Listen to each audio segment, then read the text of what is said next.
Hi there, Sandra here from createinspain. I have here a piece of perfectly normal self-adhesive vinyl, so not heat transfer vinyl, okay, just the normal sticky back stuff.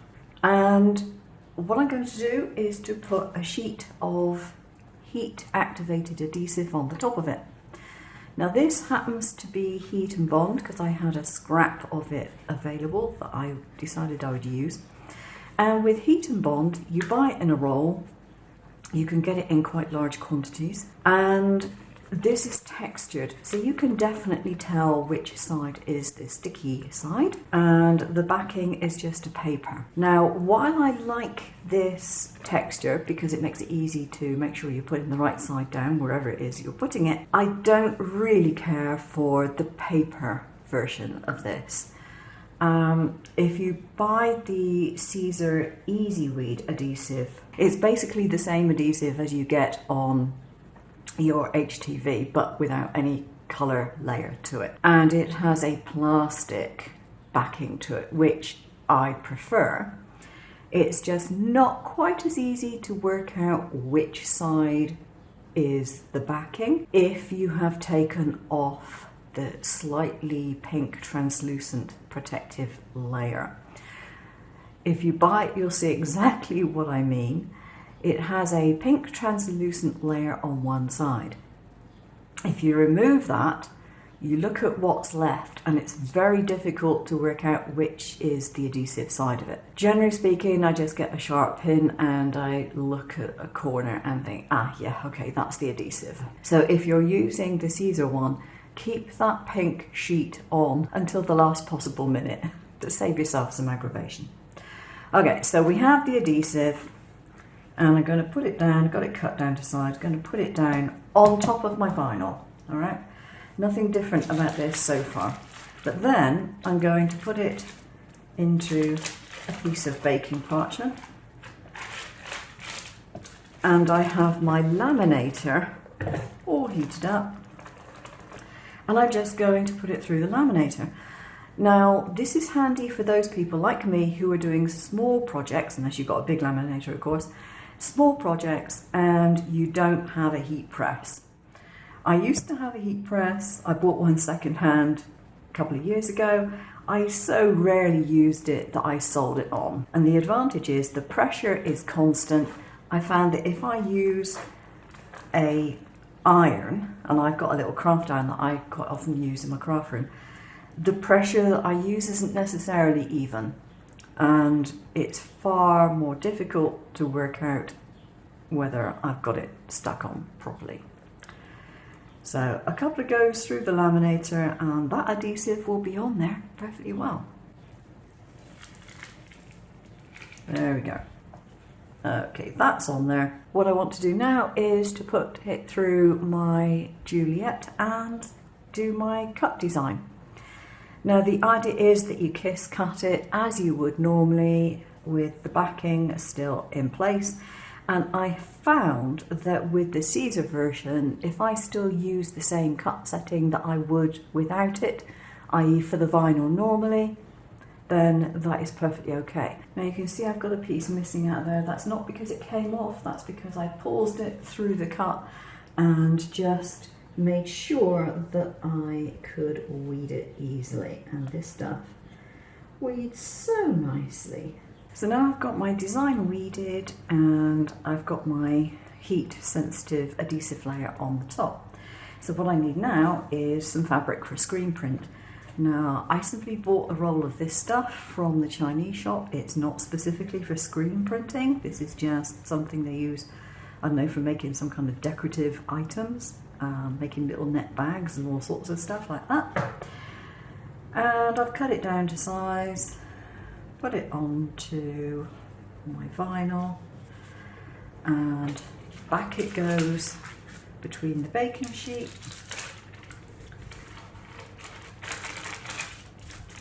and gets fed through. Okay, so apart from the fact that most people don't use a laminator to do this, the other little tip that I've got for you is that if you want to make these screen print stencils for card making, your self-adhesive vinyl is going to be too sticky. So instead of the self-adhesive vinyl, you can use the transfer tape, cut your design from that. You can use the temporary book covering, the transparent book covering that you can buy really cheaply.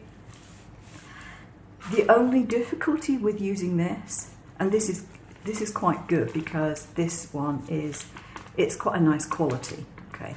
The only difficulty with this is because it's transparent, you can't see it easily to weed. But with the right lighting conditions, you'll be fine. So that's been put through once. And I think it could probably do with going through again. I'll actually put it in the other side up. So this will make a screen print, and the only reason you'd want to do this for card making is if your stencil has got lots of little bits where it's a fine design or it's got holes within holes, and you really need this vinyl type of stencil to stop the paint going underneath it. That's the main reason for doing this. All your bits are contained on the fabric because they are stuck to the fabric, and you just simply peel off your backing, and there you have your screen stencil. As I said, this is going to be way too sticky to put onto paper. It will take the surface of the paper off. So this is okay if you want to use it on something like wood, or you want to use it on textiles, whatever. Something that is not delicate like paper or card where it will pull the surface off. So that is a pretty good use for it. As I said, if you want to do it for card projects, use something which doesn't have such a high tack. You can even get yourself some really cheapy self-adhesive foil and use that. That's actually quite a good one to use because the foil can be seen, particularly if you get it in a nice bright colour, so you can weed it easily. But the really cheapy ones don't tend to have very good adhesive on the back, which is fine when you don't want a really good adhesive. So you can use that. Now I've got a little project here which I did yesterday, and hopefully you can see the colour shifting on this. This doesn't actually look like it, but it's actually a piece of plywood. So I painted it black to start with chalk paint. Then I used a acrylic texture medium. I think I used a golden one, just a transparent one, to give it the stencil, and I used that same pattern on it. And then I got my colour shifting acrylics and I just went over it with a sponge, and so this shifts colour really nicely. I think it looks quite attractive. So yeah, that's something that I'm quite happy with. And what I would be tempted to do, I've got some, this is actually a screen printing frame that I cut out. If I put it in there, for example, you can see how nice that might be if you put a nice frame around it.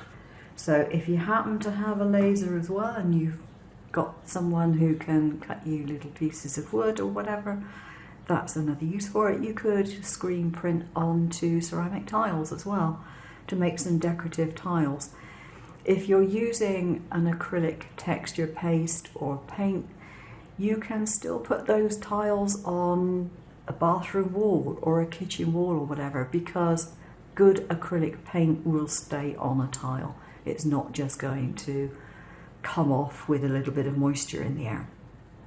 Obviously you'd want to be careful when you're wiping them over, but as long as you don't really scrub them, you should be fine. So there we go, that's it for today. Hope you've enjoyed watching. I will see you again soon. Take care now.